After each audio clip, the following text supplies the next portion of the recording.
Okay.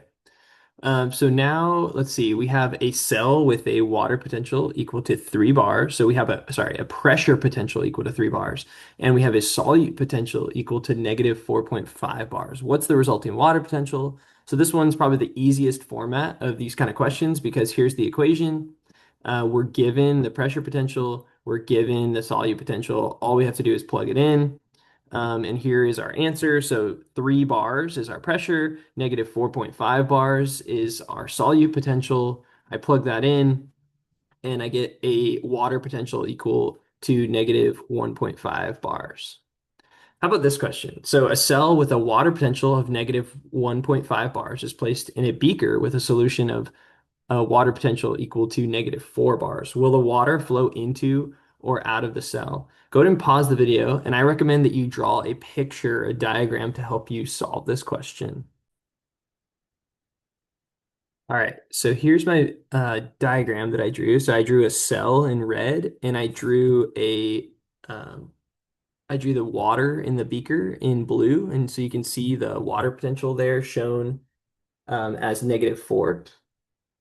And at first glance, again, we might think that water is going to flow because we know that water will flow from where there's a high water potential towards a low water potential, right? And so here, negative 1.5 looks smaller than 4. However, we have to think about this using a number line, right? So using a number line, I can put this in. Here's 0, here's negative 4, here's negative 1.5. Remember that in this case, negative 1.5 is actually the larger number. Negative 4 is a smaller number. So the water is actually going to flow from inside the cell to the outside of the cell. You can pause it here on this description. Let me go ahead and clear these drawings so you can see that. So water will flow out of the cell. If that didn't make sense, maybe rewatch that section and read the description here. Okay. Last one here. So what is the water potential of a zero point 0.1 molar solution? So that's our concentration that's given to us in molar of sucrose in an open container at 20 degrees Celsius. Why don't you pause the video, see if you can label, can you find all the parts of our equation? So here's our water potential equations that we could use. Can you label what each of these components of the equation are going to be equal to? Maybe start there. Well, here's our answer, and let's break down each of these components of the equation to start. Well, first off, we're in an open container. That tells me that the pressure potential is equal to 0. So the only thing that I have to solve for now is the solute potential. So I have to use this equation. And here's how I broke down each of those terms. So first we're going to find I, the ionization constant. In this case, we're talking about sugar or sucrose. Remember that sucrose does not ionize when put into water.